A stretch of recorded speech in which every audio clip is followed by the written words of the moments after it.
আসসালামু আলাইকুম রাহমাতুল্লাহ। জিএসটি ভর্তি পরীক্ষায় মাত্র 4 দিনের প্রস্তুতি নিয়ে তুমি কি 25-এর মধ্যে অ্যাটলিস্ট 20 তুলে ফেলতে পারো কিনা? এটা কি আদৌ সম্ভব? এক কথায় উত্তর হচ্ছে অবশ্যই সম্ভব। যদি তুমি চাও, তোমার চাওয়ার মধ্যখানে এটা আসলে দাঁড়ায় আছে। তুমি যদি একটু চাও ভিতর থেকে মন থেকে, তাহলে তোমার পক্ষে পসিবল। তুমি এই যে এতদিন এতগুলা পাবলিক ভর্তি পরীক্ষায় বসছো, বসার পরে এই অভিজ্ঞতাটুকু তোমার হইছে নিশ্চয়ই স্বীকার করবা যে ভাইয়া ভর্তি পরীক্ষায় এমন কিছুই আসে না যেটা আমি আগে দেখি নাই। আমি কোথাও না কোথাও এটা পড়ছি। হইতে পারে টেক্সট বইয়ে পড়ছি, হয়তোবা ইন্টারমিডিয়েট লাইফে পড়ছি, অথবা আমি কোয়েশ্চেন ব্যাংকে এটা পড়ছি। কিন্তু আমি পারি নাই, পারফর্ম করতে পারি নাই। তুমি যা পড়ো, তুমি তা দিয়ে আসলে ভর্তি পরীক্ষায় একটা ভালো র‍্যাংকিং করার ক্ষমতা রাখো। কিন্তু ওই জিনিসগুলা ভালোমতো ইমপ্লিমেন্ট করে দিয়ে আসতে পারো না ভর্তি পরীক্ষায়। মানে মনে হয় যেন আচ্ছা এটা তো পড়ছিলাম, আচ্ছা এটা তো আমি দেখছি আগে থেকে, আচ্ছা আমি তো এটা ক্লাসেও পড়ছি, নিজেও বাসায় ট্রাই করছি, কিন্তু তারপরেও পারতেছি না। ব্যাপারটা এমন হয়ে যায়। তো যেহেতু তুমি নিজেও বুঝতেছো যে আহামরি কোনো কিছুই আসে না যেটা তুমি আগে দেখো নাই, তার মানে তোমার পক্ষে 4 দিনে পসিবল যদি তুমি একটু নিয়ম মেনে এই যে প্রসেসটুকু দেখাচ্ছি এই প্রসেসে যদি পড়াশোনা করতে পারো। দেখো, পড়াশোনা করা আর পরীক্ষার হলে পারফর্ম করার মধ্যে কিন্তু একটা বিশাল ডিফারেন্স তৈরি হয়ে থাকে। তুমি অনেক জিনিস জানো, পারো, বুঝো, বাসায় পারো, ঠিক আছে, সেলফ স্টাডি করলে বুঝো, কিন্তু ভর্তি পরীক্ষায় গেলে কেন জানি তুমি আর পারফর্ম করতে পারো না। ঠিক আছে, অনেকটা final match your perform what happening, ব্যাপারটা এরকম হয়ে যায়। তো এরকম যাতে না হয় আমি তোমাকে একটা কমপ্লিট প্রসেস দেখাবো, যে প্রসেসে তুমি পড়াশোনা করলে তুমি ইনশাল্লাহ এবার আর ব্যর্থ হবা না। যেহেতু ম্যাক্সিমাম পরীক্ষায় তুমি আসলে ব্যর্থ হইছো, কোথাও না কোথাও তোমার নাম আসার কথা ছিল কিন্তু আসে নাই। আমি বুঝি এটা। আমি তোমাদেরকে এই ব্লেমিং টুকু করবো না যে তুমি নিজে পড়াশোনা করো নাই কিংবা তুমি ট্যালেন্টেড না এই জন্য পাও নাই। না, বাংলাদেশের ভর্তি পরীক্ষার সিস্টেমটা এত বাজে যে দেখা যায় যে আসল মেধাবী যারা থাকে তাদের অনেকেই আসলে এই জায়গাটা থেকে নিজের একটা সিট পায় না। এটার দোষ তোমার নিজের না, এটার দোষ সিস্টেমের। তো আমরা সিস্টেমকে দোষারোপ করব না, সিস্টেমে থেকে আমরা পড়াশোনাটাকে এমন ভাবে গুছায় করব যাতে করে আমার জিএসটিতেও একটা সিট অ্যাটলিস্ট থাকে। আমি যাতে জিএসটিতে আমার স্বপ্নটা পূরণ করতে পারি। ওকে, জিএসটিতে কিন্তু অনেক ভালো ভালো ইউনিভার্সিটি আছে। তার মধ্যে নাম করা হচ্ছে জাস্টের কথা তোমরা শুনছো। সো যাই হোক, আমরা কথা না বাড়ায় দেখি আসলে কিভাবে 25-এর মধ্যে 20 তুলে ফেলা যায় অ্যাটলিস্ট 4 দিন পড়াশোনা করে। ওকে, আচ্ছা, তারও আগে আমি একটা ভিডিও বানাইছিলাম, সেটা ছিল হচ্ছে আমাদের ম্যাথের জন্য। সো ওই ভিডিওটা দেখে নিও, আমাদের চ্যানেলে আছে। আচ্ছা, প্রথম হচ্ছে আমি কিছু কন্ডিশন তোমাদেরকে প্রথমে আমি দেখাইতে চাই, যে কন্ডিশন গুলো তোমাকে অবশ্যই ফলো করতে হবে। যদি ফলো না করো তাহলে আসলে তোমার পক্ষে কিছুই সম্ভব না। দেখো, এই ঘরটা দ্বারা আমি কি বুঝাইছি, ট্রিপল ওয়ান। এই ঘরটা দ্বারা বুঝাইছি, দেখো, প্রথম ওয়ান মানে হচ্ছে তুমি নিজে, দ্বিতীয় ওয়ান মানে হচ্ছে তোমার স্টাডি মেটেরিয়াল, ঠিক আছে, বই কিংবা কোয়েশ্চেন ব্যাংক, ঠিক আছে, এগুলা অথবা নোট অথবা ক্লাস। আর এটা হচ্ছে তুমি যে জায়গাটাতে পড়াশোনা করতেছো, টেবিলটা অর্থাৎ তোমার রুমটা। ওকে, এটা হচ্ছে তুমি, ঠিক আছে, এটা হচ্ছে তুমি। পরে ওয়ান হচ্ছে মেটেরিয়াল, তারপর হচ্ছে টেবিল। তাহলে তোমার লাইফে আগামী 4 দিন কিংবা যে কয়টা দিন হাতে আছে, তোমার লাইফে আসলে এই তিনটা ব্যাপারের বাইরে আর কিছু থাকা যাবে না। তুমি যেইভাবেই থাকো না কেন, মেসো থাকো, ফ্যামিলিতে থাকো, কিংবা যেই জায়গায় আছো তুমি এই মুহূর্তটাতে, তুমি যেই ধরনের ইনভায়রনমেন্টে এখন আছো, ওই ইনভায়রনমেন্টে থেকে তুমি নিজেকে সবকিছু থেকে আইসোলেটেড করে ফেলবা। আর যেহেতু এটা রমজান মাস, তোমার পক্ষে কিন্তু পসিবল, তোমার হাতে কিন্তু পুরা সময় খুব ধরাবাঁধা নিয়মে তুমি পাচ্ছ ইউটিলাইজ করার জন্য। তোমার কিন্তু এখন আর ওই আলাদা করে তোমার কোনো কিছুতে টাইম দিতে হচ্ছে না, সারাদিন তুমি রুমের মধ্যেই আসো, দরকার নাই তো। সো এই জন্য তোমার এই তিনটা জিনিসের বাইরে কিছু করা যাবে না। ওকে, নিজেকে কেন্দ্রীভূত করার জন্য সাইকোলজিক্যাল যে একটা ব্যাপার, সেটা কি বলে, তুমি যদি একই সাথে রিলস দেখো, কিংবা তুমি সোশ্যাল মিডিয়াতে তুমি অনেক টাইম স্পেন্ড করো, কিংবা ফোনে অনেক সময় নষ্ট করো, কিংবা আড্ডাবাজি করো, কিংবা ফ্যামিলির কোনো কাজে ব্যস্ত থাকো, তাহলে তোমার পক্ষে কোনো একটা জায়গায় ফোকাস করাটা আসলে সম্ভব হয়ে দাঁড়ায় না। ওকে, তো যে কোনো একটা জায়গায় ফোকাস করার জন্য তোমাকে এই রুলস গুলো ফলো করতে হবে। দেখো, তারপর কি রেগুলারিটি মেনটেন করবা। একদিন পড়তেছো, পরের দিন আর ভাল লাগতেছে না, পরের দিন আরেকটু পড়তেছো, পরের দিন আর পড়ার নাম নাই। তো এইভাবে করে কিন্তু কোনো কিছুই অ্যাচিভ করা সম্ভব না। তুমি যেহেতু একটা কঠিন সময়ের মধ্যে আসো, তোমার উচিত হবে যতটুকু পারা যায়, যতটুকু তোমার পক্ষে পসিবল, সর্বোচ্চ যতটুকু তোমার কাছ থেকে বের করা পসিবল, ততটুকু দিয়ে প্রতিদিনের পড়া প্রতিদিন শেষ করাটা চেষ্টা করে যাওয়া। এটা করলেই কেবলমাত্র তোমার পক্ষে ভালো একটা কিছু করা পসিবল।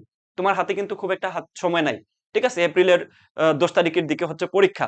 তো তুমি এরপরে একটা হিউজ টাইম পাবা, যে সময়টুকুতে তুমি যা ইচ্ছা তাই করতে পারো, ফোন চালানো, রিলস দেখা, সবকিছু করতে পারবা। বাট এই মুহূর্তটাতে তুমি খবরদার এই জায়গাগুলো ছাড়া তুমি আর অন্য কোথাও সময় নষ্ট করিও না, পড়াশোনা ছাড়া।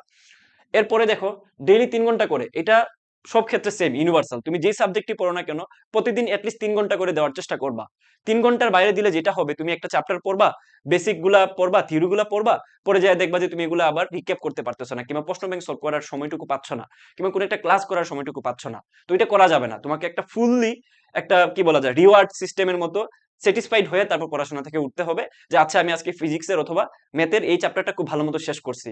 আদারওয়াইজ তুমি একটু একটু করে পড়বা, এখান থেকে একটু ওইখান থেকে একটু, ওই ভাইয়ের এই নোট ওই ভাইয়ের এই ক্লাস, দিন শেষে তুমি একটা গুজামিলের মধ্যে পড়ে যাবা, তোমার কনফিডেন্ট আর গ্রো আপ হবে না। ওকে, তারপরে হচ্ছে ডাউট সলভ। দেখো ডাউট সলভ মানে শুধুমাত্র পড়াশোনার ক্ষেত্রে ডাউট সলভ বলতেছি না। ডাউট হচ্ছে তুমি এতদিন যেই কারণে নিজেকে মনে করছো যে তুমি উপযুক্ত না চান্স পাওয়ার জন্য, এতগুলো পরীক্ষা দিয়ে অ্যাটলিস্ট এটা বোঝার কথা যে তোমার কোন কোন জায়গায় প্রবলেম হচ্ছিল। তোমার কি ক্যালকুলেটর বেস প্রবলেম ছিল, নাকি তুমি অ্যাকচুয়ালি বেসিকই জানো না, নাকি তোমার শর্টকাট মনে থাকে না, নাকি তুমি অ্যাকচুয়ালি পরীক্ষা হলে নার্ভাস হয়ে যাও। তো এই জিনিসগুলো তোমাকে ফাইন্ড আউট করে ওই জায়গাগুলোতে সময় দিতে হবে। ওকে, আচ্ছা এবার মেইন পার্টে চলে আসি। একটু ভালো মতো এটা একটু ঠান্ডা মাথায় খেয়াল করো ভাই, একটু ঠান্ডা মাথায় খেয়াল করো। অনেক ভিডিও দেখার দরকার পড়ে না, জাস্ট একটা ভিডিও যদি মন দিয়ে দেখতে পারো এবং ওই অনুসারে যদি আমল করতে পারো তাহলে কিন্তু পসিবল। এটা অনেকটাই তোমার কি যে আমি অনেক কিছু জানি ইসলাম সম্পর্কে, কিন্তু আমি নিজে ওগুলা মানি না বা নামাজ পড়ি না, অন্যকে আমি বলতে পারি নামাজ সম্পর্কে হিউজ জ্ঞান আছে আমার, কিন্তু আমি নামাজ নিজে পড়ি না। তাহলে নিজে যতক্ষণ না পড়বা ততক্ষণ পর্যন্ত তোমার পূর্ণাঙ্গ ইমানটা আসলে থাকবে না। তো আমি তোমাদেরকে বলবো পড়াশোনার ক্ষেত্রেও সেম, তুমি যা জানো, তুমি যতই জানো না কেন যে কিভাবে পড়লে কি হবে, কিভাবে আগেলে চান্স পাবো, যতক্ষণ না তুমি নিজে ইমপ্লিমেন্ট করবা তোমার লাইফে, যতক্ষণ না তুমি নিজে ওই প্রসেসে পড়াশোনা করবা, তার আগে কিন্তু তোমার পক্ষে কোনো ধরনের অ্যাচিভমেন্ট চান্স পাওয়া বলো আর যাই বলো সম্ভব না। ওকে, আচ্ছা প্রথম কথা হচ্ছে দেখো ভার্সিটি ইউনিটের সকল টাইপ, এটা শুধুমাত্র আমি ফিজিক্সের জন্য বলবো না, এটা সব ক্ষেত্রে কিন্তু same, physics chemistry math biology, তোমার সবগুলা টাইপ আগে একবার করে হইলেও দেখা উচিত। মনে করো তুমি ভেক্টর চ্যাপ্টার শুরু করছো, ভেক্টরের তুমি যতগুলা বিশ্ববিদ্যালয় আছে ডাবি জাবি ডাবি আরইউ, তারপর হচ্ছে জাহাঙ্গীরনগর ইউনিভার্সিটি, জিএসটি, সবগুলা বিশ্ববিদ্যালয়ের সকল টাইপ গুলো শেষ করে ফেলবা। তাহলে কি হবে দেখো, ভেক্টর চ্যাপ্টারটাতে ডট, তারপর হচ্ছে ক্রস গুণন, আপেক্ষিকতা, নদী নৌকা, তারপর হচ্ছে তোমার ওই জায়গাটাতে ক্রস গুণনের ক্ষেত্রে কার্লের কি পরিবর্তন হয়, ডাইভারজেন্সের কি পরিবর্তন হয়, ওইখানটাতে আর কি কি ধরনের প্রবলেম গুলো আসতে পারে, টাইপ গুলো কি কি বারবার রিপিট হয়, ওই জিনিসগুলো তুমি ভালো মতো বুঝে যাবা। তাহলে কি হবে, তোমার একটা কনফিডেন্ট গ্রো আপ হবে যে আমি যা যা টাইপ পরীক্ষায় যতগুলা বিশ্ববিদ্যালয়ে আসছে আমি সব পড়ছি, তাহলে জিএসটিতে যা আসবে আমি তা পারবো, যেহেতু আমি সবগুলো টাইপ অলরেডি পড়ে ফেলছি। ওকে, তারপরে দেখো, তারপরে হচ্ছে বেসিক প্লাস থিওরি। তোমাকে অবশ্যই মাথা রাখতে হবে যে আমি প্রবলেম যে সলভ করতেছি ওই কোশ্চেন ব্যাংকটাতে হাতে নিয়ে, ওই কোশ্চেন ব্যাংকটাতে যা আমার সামনে আছে ওগুলোই পারতেছি, নাকি ওই সেম প্রবলেম একটু ঘুরিয়ে দিলে আমি পারবো, আমি থিওরিটা জানি কিনা, আমার কি বেসিকটা ক্লিয়ার আছে কিনা। তুমি যাতে সেম প্রবলেমটা একটু ঘুরিয়ে দিলেও পারো এটা এনশিওর করতে হবে। তুমি শুধুমাত্র সলভ করে গেলে হবে না তো র্যান্ডমলি, সবাই কোশ্চেন ব্যাংক সলভ করে, নতুন কোনো প্রবলেম দিলে তো পারে না, কাছাকাছি জিনিস থাকে। ঠিক আছে, একবার যদি আসে যে কখন আসলে দুইটা ভেক্টর লম্ব হয়, তাহলে আরেকবার আসবে কখন দুইটা ভেক্টর সমান্তরাল হবে। একবার যদি আসে যে কখন আসলে আয়তন শূন্য হবে, আরেকবার আসবে অ্যাকচুয়ালি তোমার কখন আসলে ডাইভারজেন্সের ক্ষেত্রে ঘনত্বটা বাড়ে। তো এই জিনিসগুলো কিন্তু অবশ্যই তোমাকে বেসিক থেকে পড়তে হবে। ওকে, আচ্ছা তারপর হচ্ছে দেখো শর্টকাট। ভাইয়া আমি তোমাকে একটা জিনিস আগেই বলে দিই, এই শর্টকাটটাতে আমি তোমাকে অনেকগুলো স্টার দিলে আসলে কম হয়ে যাবে। এই শর্টকাট দিয়ে আসলে সবাই চান্স পাবে। তাহলে শর্টকাট গুলা বলতে কি বোঝাচ্ছি, ফার্স্ট পেপার এবং সেকেন্ড পেপারের যতগুলা টাইপ আছে সবগুলা টাইপের যতগুলা শর্টকাট পসিবল তোমাকে সবগুলা দেখে যাইতে হবে। ভাই কোথায় পাবো সব শর্টকাট গুলা, আমি তোমাদেরকে কিন্তু অনেক আগেই গুছায়া ফার্স্ট পেপার এবং সেকেন্ড পেপারের একটা কমপ্লিট কম্প্যাক্ট একটা ক্লাস আমি তোমাদেরকে ফ্রি করে দিচ্ছি, যারা আমাদের কোর্সের বাইরে আছো তাদের জন্য। সো তোমরা একটু ইউটিউব চ্যানেলে যাও কিংবা এই ভিডিওটা ডেসক্রিপশনে একটু চেক করো, দেখবা যে আমি সুন্দর মতো ওই শর্টকাটের ক্লাসটা দিয়ে দিছি। এটা কিন্তু প্রায় 6,000 মানুষজন দেখছে, আমি কিছুদিন আগে আপলোড করছিলাম। তাহলে তোমার শর্টকাটের জন্য যেই চিন্তা এটা আর থাকলো না, তুমি ওই ক্লাসটা করলেই তোমার শর্টকাটের যত ভয় আছে, শর্টকাটের যত প্রবলেম আছে সব তুমি ওইখানেই গুছায় পেয়ে যাবা। আর যদি তুমি ওই একটা ক্লাস করতে পারো আমি তোমাকে গ্যারান্টি দিচ্ছি যা শর্টকাট পরীক্ষায় আসতে পারে তুমি সবই ওইটাতে পেয়ে যাবা। তোমাকে এক্সট্রা করে আর খুঁজে খুঁজে পড়াশোনা করা লাগবে না, ওটা আমি তোমাকে করে দিছি। ওকে, জাস্ট একটু ভিডিওটা দেখো, আমি ডেসক্রিপশন অথবা কমেন্ট বক্সে দিয়ে দিব। আচ্ছা, এরপরে আসো টেক্সট বই। তুমি যখন ওই জিনিসগুলো করলা, করার পরে তুমি টেক্সট বইয়ে আসবা। কোন টেক্সট বই? ঠিক আছে, খেয়াল করো, ইসাক স্যারের বইটা যদি থাকে তোমাদের কাছে, আমি বিশেষ করে ওইটা আমি তোমাদেরকে মেনশন করে দেই। ইসাক স্যারের বইটা যদি কারো কাছে নাও থাকে পিডিএফটা ডাউনলোড করো। ইসাক স্যারের বইয়ে এই যে সামারি অংশটুকু তোমরা অবশ্যই খেয়াল করছো হয়তোবা, জানো সবাই যে প্রত্যেকটা চ্যাপ্টারের শেষে একটা সুন্দর সামারি থাকে যে কি কি টপিক, কি কি থিওরি, কি কি এখানে বেসিক আছে সবকিছু। তাহলে তুমি ওইটা যদি মিস করো ভাই, তাহলে অনেকগুলো থিওরি তুমি এখানে মিস করে যাবা। জিএসটি তো সব ম্যাথ আসবে না তাই না, তোমার 25টার মধ্যে অ্যাটলিস্ট তোমার 10টা থাকবে যেগুলো থিওরি বেসড। ওকে, তাহলে এই থিওরিগুলো তোমাকে পারার জন্য দুনিয়ার সবকিছু পড়তে হবে না, তুমি জাস্ট একটু সামারিগুলো পড়ে যাও। আর আমাকে বিশ্বাস করো ওই সামারি থেকে তুমি 90% কমন পাবা থিওরি পার্টটুকু, প্লাস তুমি ওইখানে বেসিকগুলো একটু ঝালাই হয়ে যাবে, সূত্রগুলো ঝালাই হয়ে যাবে।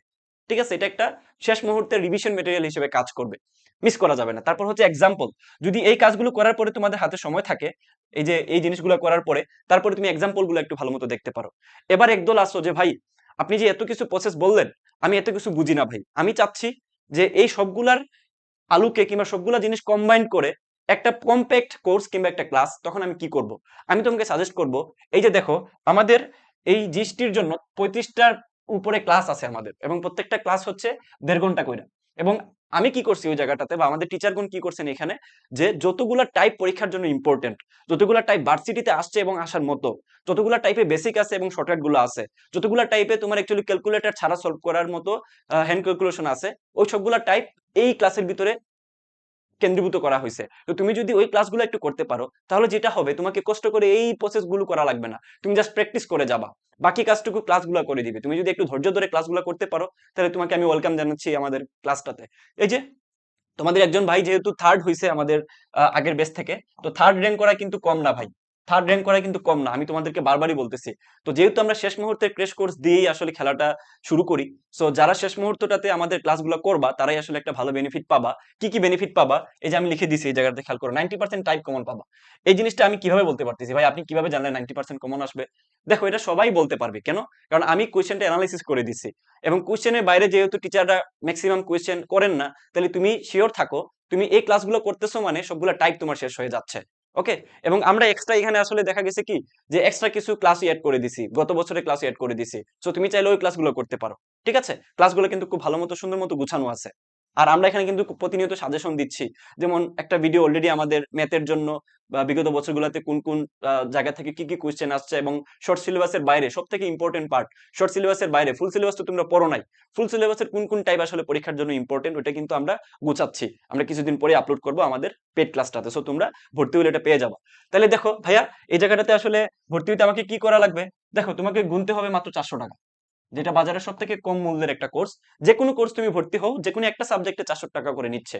আমরা এক্সাম সহ এই 4টা সাবজেক্ট একদম বায়োলজি সহ আমরা 400 টাকা দিচ্ছি, যেখান থেকে তুমি 90% বায়োলজি সহ সকল সাবজেক্ট থেকে কমন পড়ার নিশ্চয়তা পাচ্ছ।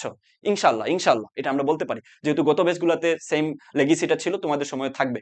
এখন তুমি ডিসাইড করো তুমি ভর্তি হবা কিনা। যদি ভর্তি হওয়ার ইচ্ছা থাকে, তাহলে ডেসক্রিপশন অথবা কমেন্ট বক্সে দেখবা একটা নাম্বার আছে, ওই নাম্বারটাতে হোয়াটসঅ্যাপ করবা, যে কোনো একটা মেসেজ দিয়ে, সালাম দিয়ে তুমি একটা মেসেজ করতে পারো। তারপরেই দেখবো অটোমেটিক্যালি একটা মেসেজ তুমি পেয়ে যাচ্ছ ভর্তির প্রসেসটা, যে কিভাবে ভর্তি হইতে পারো। ওই অনুযায়ী ভর্তি হয়ে তুমি ক্লাসগুলো করা শুরু করে দাও। তুমি যখনই ভিডিওটা দেখবা, তখন থেকে তুমি ক্লাস শুরু করলে শেষ করতে পারবা। কারণ এই ক্লাসগুলোর ডিউরেশন যেহেতু 1 থেকে 2 ঘন্টা করে, তাহলে তোমার আসলে সবগুলা চ্যাপ্টার শেষ করতে, বা সবগুলা বইয়ের সবগুলা অধ্যায় শেষ করতে তোমার মোটামুটি দেখো 10 দিনের বেশি লাগবে না। ঠিক আছে, 10 দিনের বেশি তোমার লাগবে না। 10 দিন কিন্তু তোমার জন্য এনাফ শেষ করার জন্য সব সাবজেক্ট, যদি তুমি রেগুলার বেসিসে করতে পারো। সো এই ছিল ব্যাপার স্যাপার। আরেকটা জিনিস আমি এই জায়গাটাতে বক্স আকারে লিখে দিছি, একটু একটু সাবধানে খেয়াল করো। দেখো, এক্সাম তোমাকে প্রতিদিন দেওয়া লাগবে, ওইটা বাসায় বসে দিতে হবে, অথবা তুমি কোন একটা অফলাইন এক্সাম বেচে ভর্তি হবা। তুমি অনেক কিছু পড়ছো, অনেক কিছু পারো, এটা আসলে মিন করে না যে তুমি মেইন পরীক্ষা যেয়ে পারবা। ওইটা মিন করবে তখন যখন তুমি অনেকগুলা অফলাইন বেস পরীক্ষায় দিয়ে সশরীরে ভালো মার্কস অ্যাচিভ করবা। তাহলে তোমার কনফিডেন্ট হবে যে ভাই আমি কোচিং এ পারছি, অন্যদের থেকে ভালো পারছি, তাহলে অবশ্যই আমি মেইন পরীক্ষায়ও পারবো। নাহলে তুমি বাসায় বসে সারাদিন ঘর ভেঙ্গার মতো বসলে লাভ নাই, তুমি আসলে বুঝতে পারবা না যে তোমার অবস্থান কোথায়। তারপর হচ্ছে ডেইলি প্র্যাকটিস, এই কাজটুকু তোমাকে করতে হবে। আগের সপ্তাহে কি পড়ছো, কিংবা 2 দিন আগে 3 দিন আগে কি পড়ছো, এই জিনিসটা একটু রিক্যাপ করবা। তোমার তো সারাদিন বসেই আসো তুমি, তাই না? তুমি তো অ্যাটলিস্ট এটা এনশিওর করে যে তুমি রিলস দেখা কিংবা ফেসবুকে সময় নষ্ট করাটা, তুমি এটা আমাকে চ্যালেঞ্জ করতেছো যে ভাই আমি এখন আগামী যেই সময়টুকু আছে চ্যালেঞ্জ করতেছি, আমি এগুলো ইউজ করব না। তাহলে তোমার হাতে কিন্তু মোটামুটি সারাদিনই পাচ্ছ, 24 ঘন্টার মধ্যে ঘুম ছাড়া বাকি সময় তোমার হাতে আছে। তাহলে এই জিনিসগুলো করতে তোমার মোটামুটি সব সাবজেক্টের ক্ষেত্রে, ফিজিক্স কেমিস্ট্রি ম্যাথের ক্ষেত্রে আমি ধরে নিচ্ছি যে মোটামুটি 8 থেকে 9 ঘন্টা যাচ্ছে।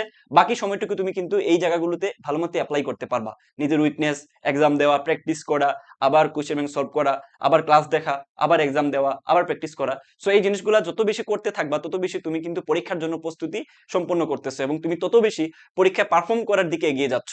সো তোমার জন্য শুভকামনা থাকলো। আমার কাছ থেকে তুমি কি ধরনের ভিডিও চাচ্ছ, আমার কাছ থেকে তোমার কি চাওয়ার আছে, পাওয়ার আছে, বড় ভাই হিসাবে আমাকে একটু কমেন্ট করে জানাবা। আমি চেষ্টা করব আমার ছোট ছোট ভাই বোনদের জন্য সেই সকল গাইডলাইন গুলো দেওয়ার, যেগুলো তুমি অন্য কোথাও পাচ্ছ না, কিংবা তোমার জন্য যেগুলো অনেক বেশি ইম্পর্টেন্ট, তোমার পরীক্ষার জন্য কিংবা তোমার জীবনের জন্য। ওকে, আমার জন্য সবাই দোয়া করবা। আল্লাহ হাফেজ।